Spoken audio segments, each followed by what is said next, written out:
Honorable members, the minister, with the 6 months of being in the service, I think within the 6 months, he had visited Western Cape province more than twice.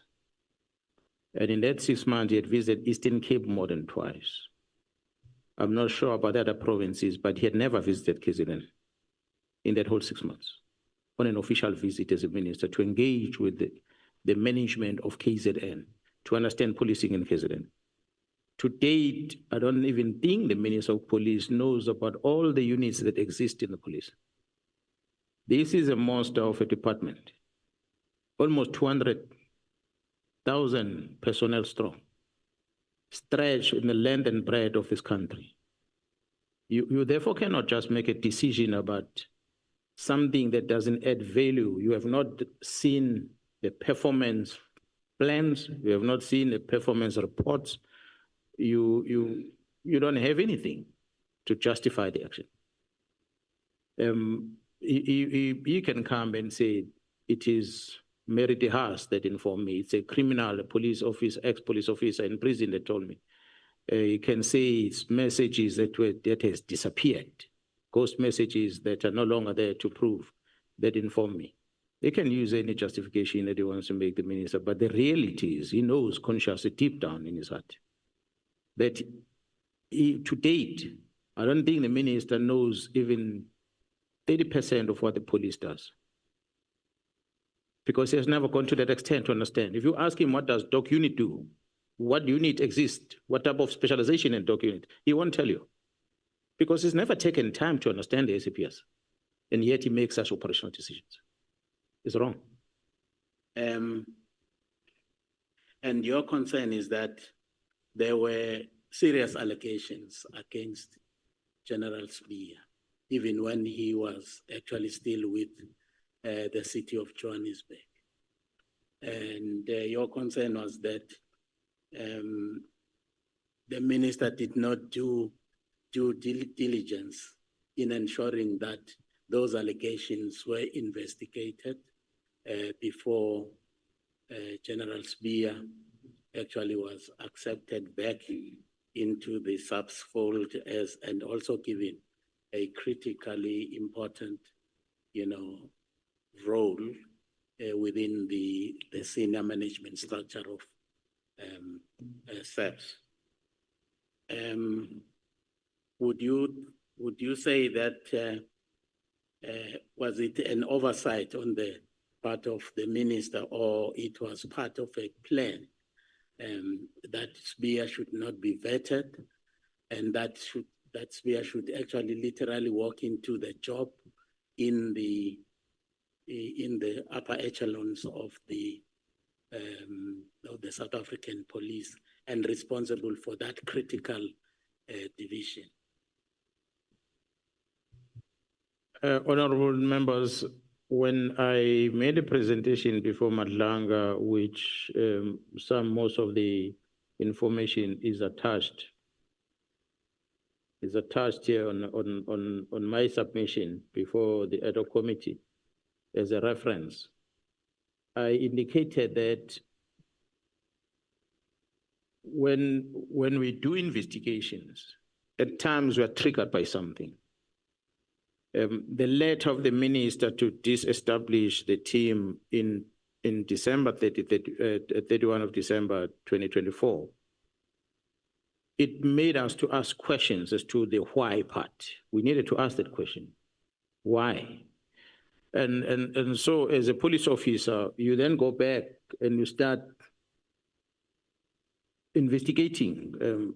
Where does this come from? What led into this? What led into that? And you start connecting the dots. And then we start realizing that the person seems to be in the center of the trouble here is General Sibiya. And then we then went deeper to try and understand exactly who is this fellow we're talking about? What makes him to be like this? That's how then we track back into how he came into the organization. So eventually we established that the organization deliberately, after dismissing him, and when he made an appeal in court, the same organization that dismissed him decided not to appeal the same thing, did not oppose his appeal. And subsequent to that is given an order to come back. And the Minister of Police has an obligation in terms of regulations to bring to the attention of the National Commission the risk identified by the city of Johannesburg before this person comes in, and calls for investigations to be done, or at least while implementing the court order, but protect the service.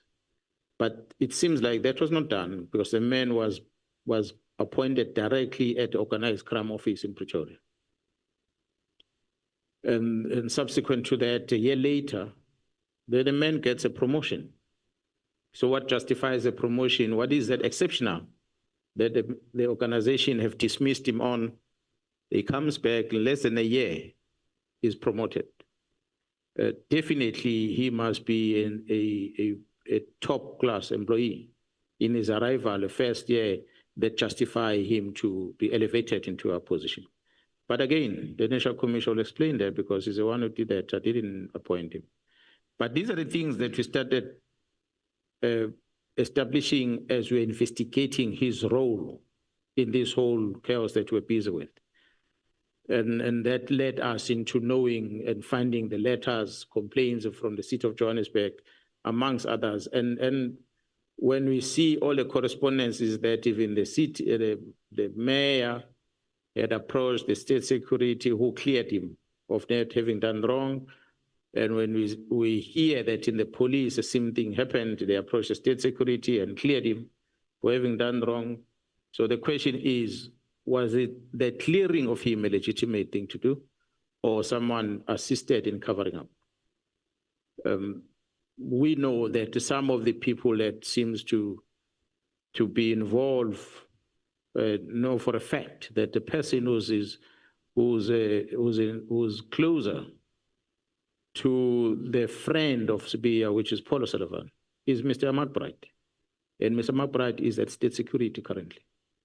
I'm not saying he played a part on the clearing of this investigation, but it's just coincidental that he's there at state security, employed there. And then we get these things being cleared. It's just something that makes one to start asking questions.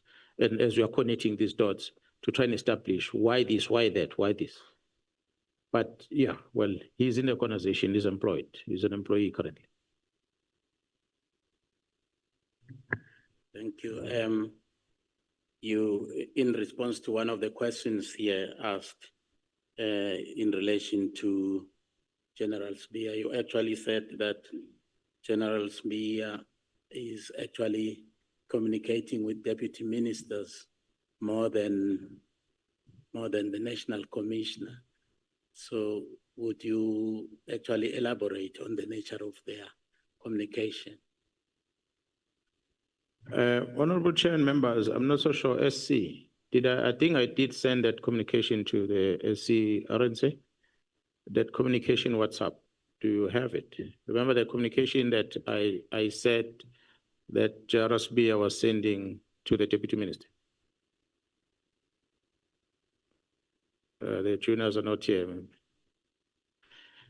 Honorable members, I do have the communication here, WhatsApp messages that I would have loved for the members to see. Unfortunately, I don't know if you can project it on the screen somehow, but I might read it on record if you allow me. You don't have the copy. This is a screenshot of a WhatsApp message that General Sibiya forwarded to the member of the Office of the Inspector General of Intelligence. It's a message that indicates that he was communicating with the Deputy Minister. I do not know who the Deputy Minister is because we've got two Deputy Ministers in the police. But what is interesting is to read what the message is saying that General Sibiya forwarded to the Deputy Minister, which is of an interest to me that I feel the members also might want to pay attention on. Well, I'm going to try and scroll up between these messages because they're not saved together, but it starts, the message is dated the 16th of October, 2024, as forwarded. It reads as follows. Good afternoon, DM, comma, please note the following, column 1, A source has indicated that CI has procured the new spyware equipment to the value of 13 million rands over the past weekend. 2, the equipment was sourced from China and it did not follow the normal process, e.g., minister needs to sign for anything above 10 million.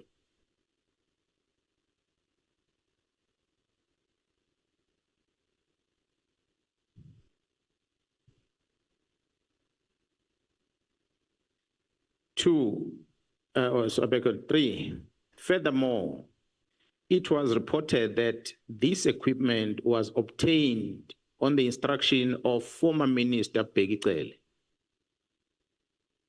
4, therefore, only a handful of individuals are privy to the details of the procurement and its usage. 5, they include the current DIVCOM, the Secret Service account head, the supply chain head, and the tech specialist.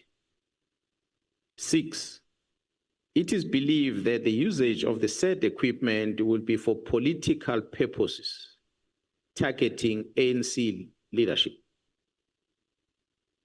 Comments, column 1, DM should take note of the above and exercise vigilance with any type of electronic communication, such as cell phones, emails, etc.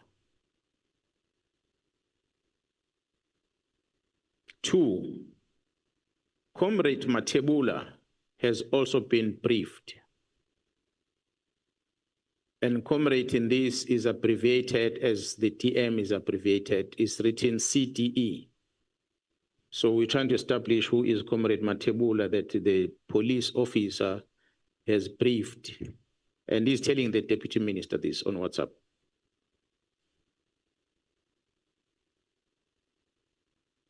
And it goes further, the next paragraph says, my suggestions that we should commit the National Commissioner to this. I want to repeat that. My suggestion that we should commit the National Commissioner to this. He needs to come out and say whether he knows about it or not. If not, he must investigate. If yes, why is the minister not informed? But let there be an official investigation with a report and within 7 days. What's the DM take on this approach?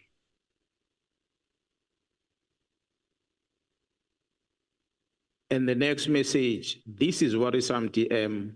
Will they go ahead without the National Commissioner's signature either? And that's where the message ends. Honorable members, this is General Sibiya talking to a deputy minister. And the comrade Matebula, that we don't know who the comrade Matebula is. And he says, we must hold the National Commissioner accountable. So he placed himself in the same position of the deputy minister. He placed himself in the same position of the comrade Matebula, that they must hold the National Commissioner accountable to account about this. General Sibiya says he has sources within crime intelligence that tells him about this purchase.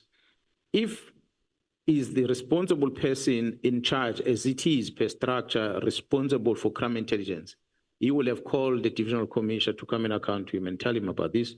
If not, he will have gone to the National Commissioner, say, National Commissioner, I hear about this purchase. Someone tells me there's a passage of this nature. Are you aware of it or not?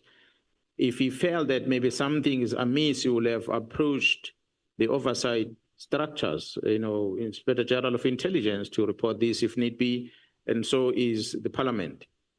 But no, he did not do that. He communicates this thing with the Deputy Minister in October last year.